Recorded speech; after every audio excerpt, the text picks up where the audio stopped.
السلام عليكم ورحمة الله وبركاته. بسم الله الرحمن الرحيم. الحمد لله رب العالمين. اللهم صل على سيدنا മുഹമ്മദ്. എന്താണ് മക്കളെ, നിങ്ങളൊക്കെ വർത്താനം? സുഖം തന്നെയല്ലേ എല്ലാവർക്കും? നമ്മൾ ഒരുപാട് കത്തുകൾ കണ്ടിട്ടുണ്ട് അല്ലേ? കത്ത് കണ്ടിട്ടുണ്ട് നിങ്ങൾക്ക് കത്ത് വരാറുണ്ടോ? കത്തുകൾ വായിച്ചിട്ടുണ്ടാകും കുറേ ആളുകൾ, നമ്മുടെ പുസ്തകത്തിലെങ്കിലും വായിച്ചിട്ടുണ്ടാകും.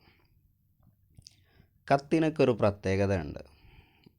കത്തിനൊരു പ്രത്യേക രൂപമുണ്ട് അല്ലേ? ആദ്യം ആരാണ് അയക്കുന്നത്, അയക്കുന്ന ഒരാളുണ്ടാവും.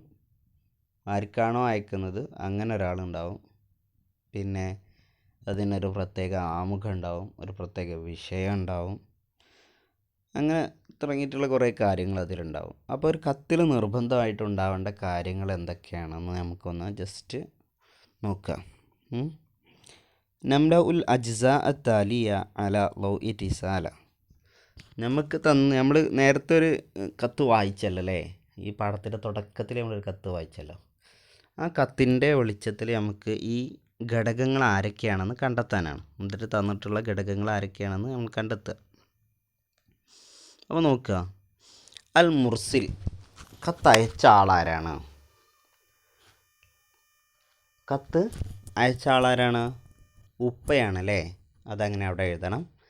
അൽ മുർസലു ഇലൈഹി, ആർക്കാണ് കത്തയക്കുന്നത്? അങ്ങനെ ഒരാളുണ്ടാവുമല്ലോ. ആർക്കാണ്? മകനാണ് കത്തയക്കുന്നത്. പിന്നെന്താ? അത്തഹിയ്യത്തു, അഭിസംബോധന ഉണ്ടാവും. അതിൽ ആദ്യത്തെ ആശംസ ഉണ്ടാവും. അൽ മൗലൂ, ഒരു പ്രത്യേക വിഷയം ഉണ്ടാവും. എന്താണ് വിഷയം? അൽ ഖാത്തിമ, അതിൻ്റെ ഒരു അവസാനം ഉണ്ടാവും. എങ്ങനെയാണ് അവസാനിപ്പിച്ചിട്ടുള്ളത്? മക്കാൻ, സ്ഥലം, എവിടെ നിന്നാണ് എഴുതുന്നതെന്നുണ്ടാവും. താരീഖ്, ഡേറ്റും ഉണ്ടാവും, എന്നാണ് എഴുതിയത് എന്നുള്ളത്. ഇതൊരു കത്തിൽ ഉണ്ടാവേണ്ട കാര്യങ്ങളാണ്. മുർസിൽ എന്ന് പറഞ്ഞാൽ ആരാണോ അയക്കുന്നത് അയാൾ. മുർസലു ഇലൈഹി, ആർക്കാണോ കത്തയക്കുന്നത് അയാൾ. തഹിയ്യത്ത് പറഞ്ഞാൽ അഭിസംബോധന, അഭിവാദ്യം ആദ്യത്തെ. അൽ മൗലൂ, എന്താണ് വിഷയം? ഇപ്പം നമ്മളെ വിഷയം എന്താണ്? റിഹ്ലത്തു ദിറാസിയ, പഠനയാത്രയാണ് അല്ലേ? പിന്നെ അൽ ഖാത്തിമ, അവസാനിപ്പിക്കുന്നുണ്ടാവും, ഒരു പ്രാർത്ഥനയോടെ അവസാനിപ്പിക്കുന്നുണ്ടാവും. സ്ഥലം ഉണ്ടാവും, ഡേറ്റ് ഉണ്ടാവും. അപ്പോൾ അത് ഇവിടെ പൂരിപ്പിച്ച് കൊടുക്കണം നിങ്ങൾ. ഇനി വേറെ കുറച്ച് ചെറിയ കാര്യങ്ങളാണ്. നമാ ഇതു ലി റസായില കസീറ, ചെറിയ മെസ്സേജുകൾ നോക്കാം. അതായത് എസ്-എം-എസിനാണ്, ഷോർട്ട് മെസ്സേജസ് ആണ് ഇനി പറയാൻ പോകുന്നത്. ഏതൊക്കെയാണ്? ബാറക്കല്ലാഹു ഫീക്ക്, നമ്മളൊക്കെ പൊതുവെ ഉപയോഗിക്കാറുള്ളത് ബാറക്കല്ലാഹ്. എന്താ ബാറക്കല്ലാഹു ഫീക്ക് എന്ന് പറഞ്ഞാൽ? എന്തെങ്കിലുമൊക്കെ ഒരു ഉപകാരങ്ങൾ ഒരാൾ ചെയ്തു തന്നാൽ അയാൾക്ക് ജസാക്കല്ലാഹ് എന്ന് നമ്മൾ പറയും. അതുപോലെ ഒരു പ്രാർത്ഥനയായിട്ട് ഉപയോഗിക്കുന്നതാണ് ബാറക്കല്ലാഹ്.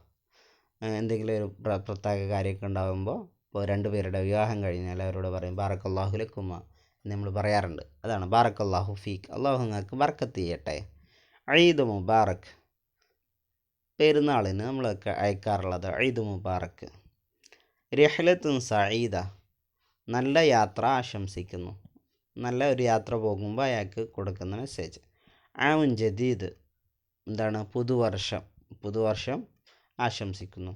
അന മഷ്ഗൂൽ, എന്താ അന മഷ്ഗൂൽ എന്ന് പറഞ്ഞാൽ?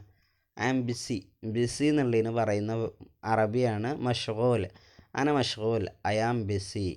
ഇനി മുതൽ നിങ്ങൾ ബിസി ആകുമ്പോൾ എന്താ നിങ്ങൾ പറയേണ്ടത്? അന മഷ്ഗൂൽ എന്നാണ് നിങ്ങൾ പറയേണ്ടത്. ഇല ലിഖാ, കണ്ടുമുട്ടുന്നത് വരെ. നമ്മൾ ബൈ എന്ന് പറയില്ലേ? കണ്ടുമുട്ടുന്നത് വരേക്കും എന്ന് പറഞ്ഞിട്ടുള്ള ഒരു മെസ്സേജ്. കണ്ടുമുട്ടുന്നത് വരേക്കും എന്താ എന്നും പറഞ്ഞിട്ട് നമ്മൾ മാറിപ്പോകുന്നത്. അൽ ഗദു ഉഅ്തുല, നാളെ അവധിയാണ്. അൽ ഗദു ഉഅ്തുല, നാളെ അവധിയാണ്. നമ്മളൊക്കെ മെസ്സേജ് അയക്കാറുണ്ടാവുമല്ലോ, സ്കൂളിൽ ഇല്ലെങ്കിൽ നാളെ സ്കൂളില്ല എന്ന് പറഞ്ഞ് മെസ്സേജ് അയക്കില്ല, അങ്ങനത്തെ ഒരു മെസ്സേജ് അത്. അന ഫി ഇന്തിളാരിക്, ഐ ആം വെയിറ്റിംഗ്, ഞാൻ നിങ്ങളെ പ്രതീക്ഷിച്ചിരിക്കുന്നു. ഷഫാക്കല്ലാഹ്, അള്ളാഹു നിങ്ങൾക്ക് ഷിഫാ നൽകട്ടെ. അജ്മലു തഹാനി, എൻ്റെ നല്ല സന്തോഷങ്ങൾ അറിയിക്കട്ടെ എന്ന് പറയുന്ന ഷോർട്ട് മെസ്സേജാണ്. ഇത്. അപ്പോൾ ഷോർട്ട് മെസ്സേജുകളാണ് നമ്മൾ പഠിച്ചത്. 1, 2, 3, 4, 5, 10 മെസ്സേജുകൾ നമ്മൾ പഠിച്ചു. അപ്പോൾ ഇൻഷാ അല്ലാഹ് ഇനി നിങ്ങൾക്ക് കിട്ടുന്ന ഒരു കുറച്ച് മെസ്സേജുകൾ, ഷോർട്ട് മെസ്സേജസ് നിങ്ങൾ എഴുതുക. ഒരാൾ 5 എണ്ണം എഴുതിയാൽ മതി. ഓക്കെ. പിന്നെ അതുപോലെ ഇതും നമുക്കിന്ന് ചെറിയ 2 വർക്കേ തന്നിട്ടുള്ളൂ. ആ കത്ത് പരിശോധിച്ചിട്ട് കത്തിലുള്ളത് ആരൊക്കെയാണ് എന്ന് എഴുതി വെക്കുക. അതുപോലെ കുറച്ച് ഷോർട്ട് മെസ്സേജുകൾ നിങ്ങൾ തയ്യാറാക്കുക. ഓക്കെ. അള്ളാഹു തൗഫീഖ് ചെയ്യട്ടെ. അസ്സലാമു അലൈക്കും വറഹ്മത്തുള്ളാഹി.